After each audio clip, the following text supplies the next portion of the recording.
جو اللہ اکبر ہاتھیوں والا لشکر کہاں گیا، اس کو ہلاک کر دیا گیا۔ لوگ عالمی تناظر کے اندر سوچ رہے ہیں میں کون سا ہتھیار استعمال کروں یا میں کون سی چیز کو اکٹھا کروں، میں کیسے کمرہ بناؤں، میں کیسی حفاظتی اقدام کروں کہ میں جنگوں کے موقع پہ محفوظ رہوں۔ یاد رکھنا محفوظ وہی رہے گا جو اللہ کی امان میں رہے گا، اور اللہ کی امان کس کو ملے گی؟ سب کو اللہ کی امان نہیں ملے گی، بلکہ میرے آقا مصطفیٰ جان رحمت فرماتے ہیں جو ایک وقت کی نماز جان بوجھ کے ترک کر دیتا ہے وہ اللہ کی امان سے باہر کر دیا جاتا ہے، اللہ اس سے امان کی چادر کو ہٹا لیتا ہے۔ اللہ اکبر۔ طوفان کے اندر اپنے آپ کی خیال کی فکر کرنے والوں، بربادیوں میں اپنے آپ کی فکر کرنے والوں، ہر بندہ سوچ رہا ہے گیس کا سلنڈر نہیں ملے گا تو کیا ہوگا، روکیل نہیں ملے گا تو کیا ہوگا، پیٹرول نہیں ملے گا تو کیا ہوگا۔ ایک بات اچھی طرح یاد رکھنا، ظاہری اسباب یقیناً ضروری ہے، لیکن اسباب پر بھروسہ کرنے والوں مسبب الاسباب کی امان میں آنے کی کوشش کرو۔ کسی کا کچھ بھی ہوگا تم محفوظ رہو گے، تم سکون سے رہو گے، تم اطمینان سے رہو گے۔ اور یاد رکھنا اللہ کی امان عبادت کے بغیر نہیں مل سکتی، سجدے کے بغیر نہیں مل سکتی، نماز کے بغیر نہیں مل سکتی۔ وہ لوگوں سے اللہ اپنی امان کی چادر اٹھا لیتا ہے جو نماز نہیں پڑھتے۔ میرے بھائیوں بس اسی پہ بات پوری کرتا ہوں، میری مائیں اور بہنیں بھی موجود ہیں۔ اللہ کی امان سب سے بڑی چیز، اگر اللہ کی امان نہ ہو تو لنگڑا مچھر بھی غالب آتا ہے، اور اگر اللہ کی امان ہو تو وقت کا بادشاہ بھی برباد اور ہلاک کرنے والا پالنے پہ مجبور ہو جاتا ہے۔ آپ نے قرآن پڑھا ہوگا، قرآن کی تفسیر پڑھی ہوگی، آپ سجدے کو چھوٹا مت سمجھیے، نماز کو چھوٹا مت سمجھیے۔ پورے قرآن میں کم و بیش 700 مرتبہ اللہ نے نماز کا حکم دیا، اور اللہ کے رسول فرماتے من ترک الصلاۃ متعمدا فقد کفر، جس نے جان بوجھ کے نماز چھوڑ دی وہ کفر کی حد تک پہنچ گیا۔ بلکہ یہاں تک فرمایا جو جان بوجھ کے نماز چھوڑ دے، آقا فرماتے قیامت کے دن اس کے لیے میرا کوئی وعدہ نہیں ہے۔ آقا کی حدیث صلی اللہ علیہ وسلم۔ آپ نے قرآن مقدس کا اگر مطالعہ کیا ہے تو آپ نے تفسیر پڑھی ہوگی، جس کا خلاصہ اور مفہوم کے طور پہ میں پیش کروں۔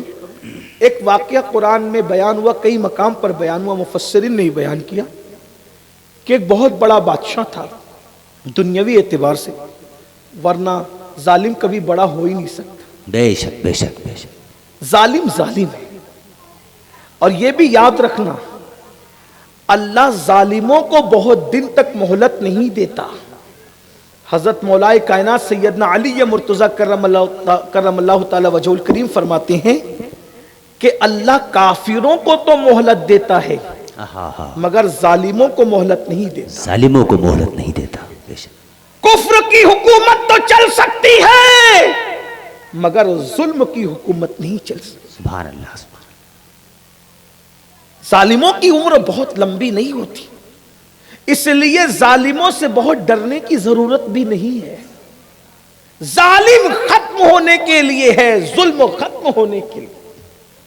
اللہ نہ ظالموں کو پسند کرتا ہے نہ ظلم کو پسند کرتا ہے، بس ظالم اسی وقت تک رہتا ہے جب تک مظلوم خدا کو بھولا ہوا رہتا ہے۔ جس دن مظلوم خدا کو یاد کرنے لگے پھر ایک رات کی مہلت بھی ظالم کو بے نہیں۔ شک، سبحان اللہ سبحان اگر اللہ۔ دنیا کے زندہ باد اندر زندہ باد ظالم جی رہا ہے زندہ باد، زندہ مطلب باد۔ مظلوم خدا کو بھولا ہوا ہے۔ اگر مظلوم خدا کو یاد کرنے لگے ایک رات کی مہلت بھی ظالم کو نہیں ملے گی، کیونکہ اللہ کے رسول فرماتے ہیں مظلوم کی دعا اور خدا کے درمیان کوئی حجاب نہیں ہوتا۔ ادھر مظلوم کی آہ نکلتی ہے، ادھر باب اجابت الہی سے ٹکرا جاتی ہے، مگر مظلوم خدا کو یاد تو کرے۔ بے شک، سبحان اللہ سبحان اللہ۔ مظلوم خدا کو بھولا ہوا ہے، اسی لیے ظالم جو ہے دہشت گردی کر رہا ہے۔ مظلوموں خدا کی رحمت کو آواز دو، خدا کی رحمت کو پکارو۔ تو بہرحال میں عرض یہ کر رہا تھا، ایک ظالم بادشاہ گزرا جسے دنیا فرعون کہتے ہیں، صدیوں حکومت کی، صدیوں۔ پھر جب اس نے ظلم کیا کہ بنی اسرائیل میں بیٹوں کو ذبح کرتا تھا اور بیٹیوں کو زندہ رکھتا، یہ نسل کشی کی فکر ظالموں کی کوئی نئی نہیں ہے، بڑی پرانی فکر ہے۔ نسلیں ختم کرو، نسلیں ختم. ایک دن اس نے خواب دیکھا، جو بھی خواب دیکھا اس نے اپنے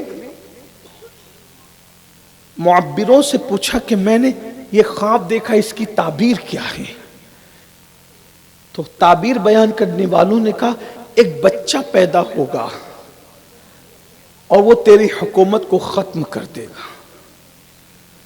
ایک بچہ حکومت کو ختم کرے گا. اس ظالم نے کہا میں اس بچے کو پیدا ہی نہیں ہونے دوں. اللہ. یعنی حکومت کے تحفظ کے لیے میں نہ وہ بچہ پیدا ہوگا نہ میری حکومت ختم ہوگی. لیکن یہ بھی وہ جانتا نہیں تھا کہ میرے چاہے سے کچھ نہیں ہوگا، ہوگا وہی جو اللہ چاہے گا. لیکن جب گھمنڈ اور غرور انسان کے دل و دماغ پر چھا جاتا ہے تو پھر اس کو کچھ سجھا ہی نہیں تھی. آپ اور ہم بھی گھمنڈ میں بہت چور ہے. اس کو تو حکومت ملی وہ مغرور ہو گیا، یہاں تو تھوڑی سی دولت پہ بھی لوگ مغرور ہو گئے. تھوڑا سا علم کیا ملا مغرور ہو گئے، تھوڑی سی شہرت کیا ملی مغرور ہو گئے، تھوڑا سا حسن کیا ملا مغرور ہو گئے. کہنے والے نے کہا تھا جو ذرا سے پی کے بہک گیا اسے میں کدے سے نکال. اسے میں کدے سے نکال. وہاں حکومت پہ گھمنڈ ہے، یہاں دولت پہ گھمنڈ، جوانی پہ گھمنڈ، حسن پہ گھمنڈ. انسان اتنا مغرور ہو گیا کہ ایک دوسرے کو دیکھ کے سلام بھی نہیں کرتا، اور کوئی سلام کرے تو جواب بھی نہیں دیتا. ہمارے اندر یہ کمی ہے. جبکہ اللہ کے رسول علیہ السلام نے فرمایا سلام کو عام کرو، اور ہم سلام کرتے کس کو؟ جس کو پہچانتے ہیں. جبکہ اللہ کے رسول نے فرمایا من عرفت ولم تعرف، جس کو پہچانتے اس کو بھی سلام کرو، جسے نہیں پہچانتے اس کو بھی سلام کرو. بلکہ قیامت کی نشانیوں میں سے ایک نشانی ہے کہ لوگ صرف پہچان والوں کو سلام کریں گے. کیسر اعظمی صاحب کو پہچانتے ہیں تو کہا السلام علیکم، ناظم صاحب السلام علیکم، مفتی صاحب کہہ رہے السلام علیکم، مفتی راشد کو پہچان السلام علیکم. دوسروں کو نہیں کرے. بھئی مسلمان ہے تو سلام کرنا چاہیے. بے شک بے شک. سلام کرو، سلام کو عام کرو، سلامتی عام ہوگی. سلام کو عام کرو، اس سے گھمنڈ ٹوٹے گا. سلام کو عام کرو، اس سے بغض اور کینہ ختم ہوگا. میں جب بھی اس بستی میں آتا ہوں، کئی مرتبہ آیا، میں نے اس بستی میں دیکھا کہ لوگ سلام بہت کم کرتے ہیں، اور اگر کوئی سلام کرے تو لوگ جواب بھی. ہو سکتا ہے شاید میرے دیکھنے میں بھی بھول چوک ہو گئی ہو، لیکن میں نے بہت محسوس کیا کہ لوگ سلام کم کرتے. میں دکن کے علاقے میں جاتا ہوں تو وہاں بچوں کو بھی دیکھا تو بچے بھی سلام کرتے ہیں، وہاں سلام بہت عام ہے. ہماری اس علاقے کے اندر لوگ سلام کم، اور سلام کرو بھی تو بہت سے لوگ جواب بھی نہیں دیتے. حالانکہ کوئی سلام کرے تو اتنی آواز سے جواب دو کہ وہ جواب سن لے. واہ واہ واہ واہ، سبحان اللہ.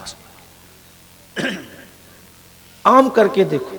اور یہ بھی سلام خود سے کر. اچھا لوگ کہتے ہیں مولوی صاحب تو جاتے سلام ہی نہیں کرتے، اور مولوی صاحب نے کوئی ٹھیکہ لیا ہے؟ وہ نہیں کرتے تو تم کر دو، سلام میں پہل کرو. اللہ کے رسول سید العالمین ہو کر چھوٹے چھوٹے بچوں کو سلام کرتے تھے، اور ہم انتظار کرتے کہ مولوی صاحب سلام کریں، فلاں صاحب کی انتظار کیوں کرتے؟ نیکیوں میں آگے بڑھو، نیکیوں میں پہل کرو. اللہ کے رسول صلی اللہ علیہ وآلہ وسلم نے کبھی کسی کو موقع نہیں دیا سلام کرنے کا. اللہ کے رسول نے خود سے بڑھ کر لوگوں کو سلام کیا. سیدنا فاروق اعظم مدینہ منورہ کے بچے بچے کو سلام کرتے. سلام کو عام کیجیے، اس کی بڑی برکت. شوہر بیوی کو سلام کیا کرے، باپ اپنے بچوں کو سلام کیا. فون اٹھاؤ تو سلام کرو، فون رکھو تو سلام کرو. اللہ نے ہول سیل میں نیکی کرنے کا موقع دیا ہے.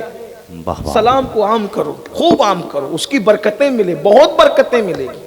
محبتیں بڑھے گی، پیار بڑھے گا، نفرتیں ختم ہوگی. ہم نے کچھ علاقوں میں دیکھا کہ شوہر انتظار کرتا ہے کہ بیوی سلام کرے. شوہر کو شرم آتی ہے بیوی کو سلام کرنا، جبکہ اللہ جس پہ سلامتی نازل، السلام علیکہ ایھا النبی، جس کے لیے اللہ نے فرمایا وہ اپنی بیویوں کو سلام کرتا ہے، وہ اپنے غلاموں کو سلام کرتا ہے، وہ چھوٹے چھوٹے بچوں. بہرحال ایک الگ سا عنوان. عرض کیا کر رہا تھا؟ ظالم نے کہا کہ جو بچہ میری حکومت کو ختم کرے گا میں اس کو پیدا ہی نہیں ہونے دوں گا. تو پیدا نہ ہونے دینے کے لیے اس نے کیا جتن کیے کہ آج کے بعد ہر شوہر اپنی بیوی سے الگ رہے، اور جتنے بچے پیدا ہوں، بیٹیاں ہو تو رہنے دو، بیٹی ہو تو قتل کر دو، بیٹا ہو تو قتل کر دو. نوزائیدہ بچوں کو ختم کرو، مار ڈالو سب کو. جو بچے ماں کے شکم میں ہیں ان پر ایک ایک ڈائی مقرر کر دی اپنی طرف سے کہ بچہ پیدا ہو قتل کرو، بچہ پیدا ہو قتل کرو. خدا کی شان. حضرت موسیٰ علیہ السلام ماں کے جب شکم میں آئے تو فرعون کی طرف سے دائی مقرر ہو گئی کہ یہ بھی مراد سے ہے، خوشی سے ہے، ان کے شکم میں بچہ ہے. حضرت موسیٰ علیہ السلام کی امی کا اخلاق اور کردار دیکھ کر، اور جب حضرت موسیٰ علیہ السلام پیدا ہوئے تو اتنے خوبصورت تھے کہ دائی بھی فدا ہو گئی، ماں تو فدا تھی. دائی نے کہا کتنا خوبصورت بچہ ہے، ہم اسے قتل نہیں کریں گے. کہا پھر کیا کریں گے؟ کہا کریں گے یہ کہ بکری کا بچہ ذبح کر کے ہانڈی میں ڈال دیں گے اور کہہ دیں گے ہم نے ذبح کر دیا. اور یہ بھی یاد رکھے کہ ہر نبی خوبصورت ہوتا ہے، واہ واہ. ہر نبی اعلیٰ نسب ہوتا ہے، ہر نبی اعلیٰ حسب ہوتا ہے، ہر نبی اعلیٰ کردار ہوتا ہے. کوئی نبی ادنا ہوتا ہی نہیں، سب اعلیٰ ہی اعلیٰ. اور ان اعلیٰ نبیوں میں میرا نبی سب سے اعلیٰ، سب سے اعلیٰ. اسی کو بریلی کا قلندر کہتا ہے سب سے اولا وہ اعلیٰ ہمارا نبی، سب سے بالا وہ اعلیٰ ہمارا نبی. اپنے مولا کا پیارا ہمارا نبی، دونوں عالم کا دولہ ہمارا نبی. سب چمک والے اجلوں میں چمکا کیے، اندھے شیشوں میں چمکا ہمارا نبی. سارے اچھوں میں اچھا سمجھیے جسے، ہے اس اچھے میں اچھا ہمارا نبی. اور جس سے تاریک دل جگمگانے لگے، اس چمک والی رنگت پہ لاکھوں سلام. اندازہ فرمائیں، ذرا غور فرمائیں کہ دائی کہتی ہے ہم اسے ذبح نہیں کریں. ہانڈی میں بکری کا بچہ ذبح کیا، رکھ دیا لے جا کے. اتنا اعتماد تھا، دائی کی بات مان لی گئی. حضرت موسیٰ علیہ السلام کی بہن نے کہا امی بچہ ذبح نہیں کیا تھا تو ہماری جانیں محفوظ تھی، لیکن یہ بچہ ہم نے زندہ رکھا. اگر فرعون کے مخبروں نے اس کو بتا دیا کہ ہم نے بچے کو بچا لیا ہے تو ایک جان نہیں جائے گی، اب 4 جانیں جائے گی. بچہ تو جائے گا، اس کے ساتھ ہم 3 بھی مارے جائیں گے. تو ماں نے کہا پھر کیا کریں؟ کہا بچہ تو ہے، اس بچے کو گھر سے نکالو. بہت دھیان سے غور سے سن، یہ واقعہ قرآن میں موجود ہے جس کی تفسیر بزرگوں نے لکھی، میں اس کا خلاصہ پیش کرتا. یہ جو لوگ ڈرے سہمے ہیں نا کہ کیا ہوگا، بس ایک ہی چیز، اللہ کی امان اور اس کی پناہ حاصل کرنے میں کامیاب ہو جاؤ. کسی سے ڈرنے کی ضرورت نہیں، اور سجدے کے بغیر اللہ کی امان کسی کو نہیں مل سکتی. آج 95% مسلمان سجدے سے دور. مسجدیں صرف جمعہ کے دن بھرتی ہے، باقی مسجدیں مرثیہ خواہ. پورے ملک کا حال، پوری دنیا کا حال کوسوں دور ہے ہم نماز سے. جس روزی کا اللہ نے وعدہ کیا ہے اس کے لیے 8 گھنٹہ محنت کرتے ہیں، اور جس جنت کا اللہ نے ہم سے کوئی وعدہ نہیں کیا، ہمارا نام لے کے اللہ نے وعدہ کیا کہ امین القادر تجھے جنت دیں گے؟ نہیں، بلکہ کیا فرمایا؟ فَيَغْفِرُ مَن يَشَاءُ، جسے چاہیں گے بخشیں گے. جسے چاہیں گے بخشیں. نام نہیں لیا عبداللہ تو بخشا جائے گا، عبد الرحمن تو بخشا جائے گا، مفتی صاحب تم بخشے جاؤ گے، خطیب صاحب تم نہ. فَيَغْفِرُ مَن يَشَاءُ، جسے چاہیں گے بخشیں گے، جسے بخشیں گے اسے جنت ملے گی. وَيُعَذِّبُ مَن يَشَاءُ، جسے چاہیں گے عذاب دیں گے. اگر بخشنا چاہیں گے تو کسی حبشی کو بھی بخش کے جنت دے دیں گے، اور اگر عذاب دینا چاہیں گے تو نبی کے بیٹے کو بھی عذاب دیں گے، نوح علیہ السلام کے بیٹے کی شکل میں. اب کیا ہمیں ڈر نہیں لگتا؟ یہ جو آج ہم یہ تصور لے کر کے بیٹھے ہیں، مولانا ہم تو حضور کے امتی ہیں، ہم تو غوث پاک کے مرید ہیں، ہم تو غریب نواز کے مرید ہیں. نماز نہ پڑھیں، زنا کریں، سود کھائیں، چوری کریں، حرام کام کریں، جھوٹ بولیں، علماء کی عزت سے کھیلیں، مشائخ کو گالیاں دیں، دل میں بغض رکھیں، کینے رکھیں، پھر بھی غوث پاک کے غریب نواز کے مرید ہیں. ہم جنت میں، ہم نہیں جائیں گے تو کون جائے گا؟ میرے بھائیوں قرآن اٹھا کے پڑھو. کبھی کہا جا رہا ہے ہم نے بنی اسرائیل کو بندر بنا دی، کہیں کہا جا رہا ہے سور بنا دیا، کہیں کہا جا رہا ہے ان پہ پتھر برسا دی، کہیں کہا جا رہا ہے ان کو زمین میں دھسا دیا. نام لے لے کا کس کو کیا؟ بنی اسرائیل کو. بنی اسرائیل، یہ بنی اسرائیل کون ہے؟ بنی اسرائیل اولاد یعقوب.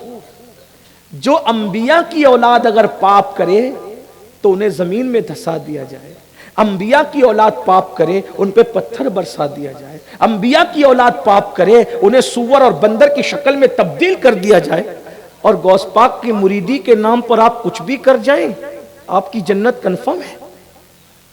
بتائیے، یہ بنی اسرائیل انبیاء کی اولاد پیغمبر ہے، قرآن ہمیں پکار پکار کر کہہ رہا ہے جب اولاد پیغمبر کے ساتھ ہم یہ کر سکتے تو تم کون کون ہو تم؟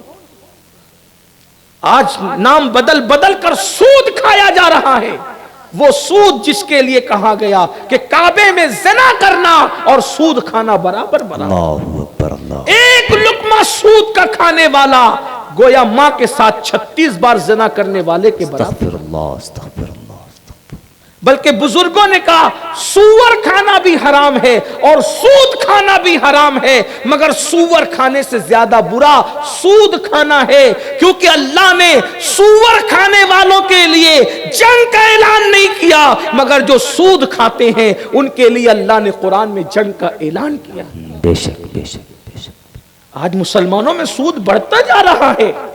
بہرحال تو عرض یہ کر رہا تھا کہ حضرت موسیٰ علیہ السلام کی بہن نے کہا کہ امی اسے بچے کو گھر سے نکالنا پڑے ورنہ اس کے مخبر نے خبر دے دی، انجام اچھا نہیں ہو۔ تو کہا آپ کیا کریں گے؟ تو بتایا گیا کہ ایک صندوق لایا گیا اور صندوق لا کے چند دن کے موسیٰ علیہ السلام کو اس صندوق میں رکھا۔ صندوق جو لکڑی کا ہوتا ہے، پیٹی سمجھ لو، اس پیٹی میں رکھا اور پیٹی میں رکھ کر ذرا تصور کرو چند دن کا ننھا بچہ، چند دن کا، ایک ماں جب اس کو صندوق میں رکھ کے دریا میں ڈالے گی، بھئی کسی پہاڑ کی کھو میں رکھ دو، غار میں رکھ دو، جنگل میں رکھ دو، تو جا کر آپ کبھی نہ کبھی اس کو اٹھا سکتے ہیں۔ جنگل میں رکھی ہوئی چیز ملنا پوسیبل ہے، غار میں رکھی ہوئی چیز ملنا بھی ممکن ہے، لیکن جو چیز دریا میں ڈالی جائے اس کا ملنا کوئی ممکن ہے؟ کیونکہ دریا تو بہ رہا ہے، پتہ نہیں کہاں بہا کر لے جائے گا، اور وہ صندوق ڈالنا ہے دریا میں۔ ذرا دھیان دینا، توجہ کرنا، سب لرزہ برنداموں، کل کیا ہوگا؟ کچھ نہیں ہوگا، بس اللہ کی امان حاصل کرنے میں کامیاب ہو جاؤ۔ سجدے کے بغیر اللہ کی امان نہیں، اللہ کی امان حاصل کرنا ہے تو سجدے کی طرف آؤ، مسجد کی طرف آؤ۔ لکڑی کا صندوق تھا، لکڑی کی پیٹی تھی، اس میں حضرت موسیٰ کو رکھ دیا گیا۔ رکھنے کے بعد حضرت موسیٰ کی ماں نے اسے دریا میں ڈالنا چاہا، تو دریا میں ڈالنے سے پہلے آپ کو خیال آیا کہ بچہ دریا میں ڈال دی ہوں، پتہ نہیں پانی بہا کے کہاں لے جائے گا۔ تو حضرت موسیٰ علیہ السلام کی امی نے آسمان کی طرف نظر کی اور روتے، ایک ماں کے دل کے جذبات کیا رہے ہوں گے جب ایک ماں اپنے بیٹے کو دریا میں ڈال رہی ہوگی۔ ایسا وقت بھی آیا کہ ماں نے اپنے بچے کو دریا میں ڈالا، لیکن کیا کہہ کر نگاہیں آسمان کی طرف کی اور آسمان کی طرف نظر کر کہ اللہ، جو چیز تیری امان میں دے دی جاتی ہے وہ کبھی ضائع نہیں ہوتی۔ سبحان اللہ، میں اپنے بچے کو تیری امان میں دیتی ہوں، تیری پناہ میں دیتی ہوں۔ اور یہ کہہ کر حضرت موسیٰ علیہ السلام کی امی نے اپنے بچے کو دریا میں ڈال دیا۔ اللہ کی شان، جب اللہ کو بچانا ہوتا کس شان سے بچاتے ہیں۔ ہمیں دشمن سے بچانا ہو تو دشمن کی نظر سے ہم بچا لیتے ہیں، چھپا لیتے ہیں، لیکن یہ اللہ کی شان، دشمن کے گھر میں لے جا رہا ہے اللہ۔ اللہ اللہ ہے، اس کی طاقت دیکھو، اس کی شان دیکھو، اس کی قوت دیکھو۔ دریا کے اندر صندوق پڑا اور فرعون کے گھر میں جو نہر کٹ کے جاتی تھی دریا سے، اسی نہر کے اندر وہ صندوق چلا۔ فرعون اپنی بیوی آسیہ کو لے کر باغ میں بیٹھا تھا، صندوق کو آتا دیکھ کر کہا یہ صندوق کہاں سے بہہ کے آ رہا ہے۔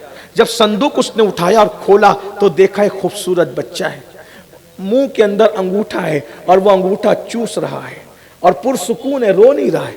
صندوق میں دیکھا تو کہا یہ وہی بچہ ہے جس کی وجہ سے میری بربادی ہے۔ بیوی نے کہا تو نادان ہے، پاگل ہوا ہے، یہ وہ بچہ نہیں ہے، صندوق بہت دور سے بہہ کے آ رہا ہے۔ ارے ہم لوگ لا ولد ہیں، بانج ہیں، لوگ تانا دیتے ہیں اس کو اپنا بیٹا بنا لیں گے۔ اور اس کے بعد فرعون کی بیوی نے کہا، فرعون بات مان گیا اور حضرت موسیٰ علیہ السلام کو گود میں لے لیا۔ اب ذرا غور کیجیے، فرعون نے کہا ہمارا یہ بچہ، ہم اس کی پرورش کریں گے۔ اب چونکہ فرعون کی بیوی لاولد تھی، دودھ تو پلا نہیں سکتی تھی، تو دودھ پلانے کے لیے دائی چاہیے تھی۔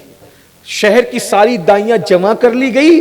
اللہ فرماتا ہے ہم نے ان دائیوں کو موسیٰ پر حرام کر دی۔ زندہ باد زندہ باد. ذرا غور کرنا یہاں. سنے بھائی تقریر. سبحان اللہ سبحان اللہ. سبحان اللہ. وہ دائیاں حرام کی موسیٰ پر.